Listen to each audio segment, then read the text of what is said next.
Episode के suspense से कहानी शुरू होती है। 3 दोस्त आरव, तानिया और आदित्य ताबूत को घूर रहे थे। ताबूत धीरे धीरे हिलने लगता है। अंदर से निकलने वाली लाल रोशनी कमरे को भयानक बना देती है। ताबूत का ढक्कन पूरी तरह से खुलता है और एक विशाल काय परछाई उसमें प्रकट होती है। यह बरहम पिशाच से भी अधिक खतरनाक और डरावना लगता है। उसकी आंखें जलती हुई लाल थी और शरीर से काले धुएं की लपटें निकल रही थी। अनजानी ताकत गूंजती हुई आवाज में बोला, तुमने बरहम पिशाच को नष्ट कर दिया, लेकिन अब तुमने मेरे आराम को भंग किया है। अब इस दुनिया को मेरे क्रोध का सामना करना होगा। तानिया ने कांपते हुए कहा, यह बरहम पिशाच से भी ज्यादा ताकतवर है, हम इसे रोक नहीं सकते। आरव ने कहा, हमें इसे रोकने का कोई तरीका खोजना होगा, वरना ये सब कुछ नष्ट कर देगा। ताकत हवा में तैरते हुए उनके चारों तरफ घूमने लगती है। कमरे की दीवारें फटने लगती है, हवेली कांपने लगती है जैसे वह गिरने वाली हो। तीनों किसी तरह पास में रखी पुरानी किताब और तांत्रिक यंत्रों को उठाते हैं। वे समझने की कोशिश करते हैं कि इस नई ताकत को कैसे रोका जा सकता है। तानिया किताब के पन्नों को जल्दी जल्दी पलटती है। अचानक उसे एक पन्ने पर कुछ खास लिखा मिलता है। तानिया ने कहा, यहाँ लिखा है कि यह बरहम पिशाच का अधिपति है। इसे हराने के लिए हमें शुद्ध अनुष्ठान करना होगा, लेकिन इसके लिए हमें 3 चीजें चाहिए: पवित्र अग्नि, एक बलिदान और आत्मा को बांधने वाला यंत्र। आदित्य ने चौंकते हुए कहा, बलिदान? इसका क्या मतलब है? क्या हमें किसी को कुर्बान करना होगा? तानिया ने कहा, मैं नहीं जानती, लेकिन हमें जल्द करना होगा। ये ताकत पूरी हवेली को नष्ट कर देगी। कमरा तेजी से बदलने लगता है, दीवारों से कंकाल निकलने लगता है और तीनों पर हमला करने की कोशिश करता है। आरव एक जलता हुआ लकड़ी का टुकड़ा उठाकर उन कंकालों को पीछे हटाता है। वे तीनों एक कोने में छिपते हैं और शुद्ध अनुष्ठान के लिए सामग्री इकट्ठा करने की कोशिश करते हैं। हवेली की चारों तरफ डरावनी आवाजें गूंज रही थी। आदित्य को एक पुराने बक्से में कुछ यंत्र और मोमबत्तियां मिलती है। तानिया और आरव अनुष्ठान के लिए जगह तैयार करते हैं। आरव ने कहा, हमें इन मोमबत्तियों से एक घेरा बनाना होगा और बीच में पवित्र अग्नि जलानी होगी।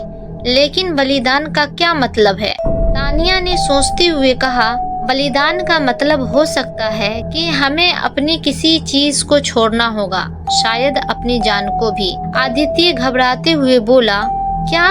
नहीं, हम ऐसा नहीं कर सकते, हमें कोई और रास्ता खोजना होगा। तभी हवेली की जमीन हिलने लगती है और एक गहरा गड्ढा बन जाता है। उसमें से काली लपटें उठती है। अनजानी ताकत उनके पास प्रकट होती है। अनजानी ताकत, तुम मुझे रोकने की कोशिश कर रहे हो?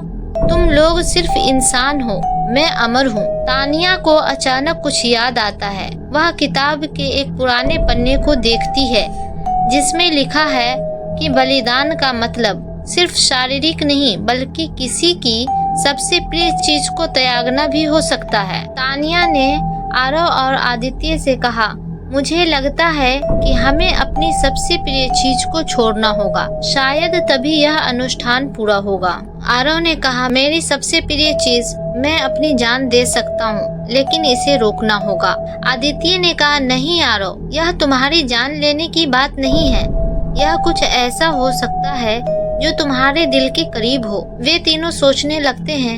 आरव अपनी जेब से एक पुरानी माला निकालता है जो उसकी माँ की आखिरी निशानी थी। वह उसे अनुष्ठान के घेरे में रख देता है। आदित्य अपने पिता की दी हुई घड़ी उतार कर रखता है। तानिया अपनी माँ की दी हुई अंगूठी निकालती है और उसे भी रख देती है। तानिया किताब में लिखे मंत्र को पढ़ना शुरू करती है। मोमबत्तियों की लौ तेज हो जाती है। हवेली और भी तेजी से हिलने लगती है।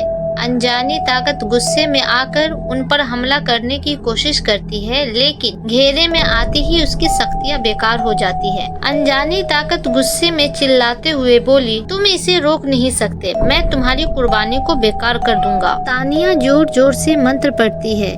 अचानक घेरे के अंदर से सफेद रोशनी निकलने लगती है। अनजानी ताकत चिल्लाने लगती है।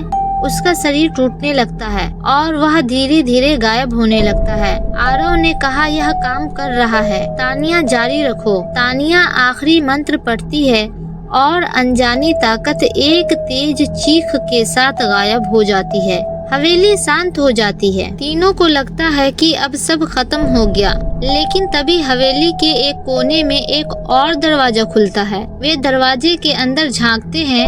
वहाँ एक बड़ा दर्पण था जिसमें उनके अक्स दिखाई दे रहे थे, लेकिन उनकी परछाई मुस्कुरा रहे थे जबकि वे खुद सीरियस थे। तानिया ने कहा, यह क्या है? हमारा परछाई ऐसा क्यों कर रहा है? आरव ने कहा, क्या यह सब खत्म नहीं हुआ या फिर यह कुछ और है? दर्पण से एक गूंजती हुई आवाज आती है, तुमने ब्रह्म पिशाच और उसकी ताकत को हराया, लेकिन तुमने अनजाने में मेरे जाल में फंसने का रास्ता खोल दिया। अब तुम मेरी दुनिया में हो और यहाँ से कोई नहीं निकल सकता। दर्पण से एक भयानक परछाई बाहर निकलती है और तीनों को अपनी ओर खींचने लगती है। वे भागने की कोशिश करते हैं, लेकिन कमरा सिकुड़ने लगता है। आरव चिल्लाते हुए बोला, नहीं, हमें इस जाल से बाहर निकलना होगा। तानिया आखिरी बार किताब के पन्ने को देखती है। वहाँ लिखा था, दर्पण को तोड़ने से मुक्ति संभव है। तानिया ने कहा, हमें दर्पण को तोड़ना होगा। आरव पास पड़ा एक पत्थर उठाता है और पूरी ताकत से दर्पण पर वार करता है।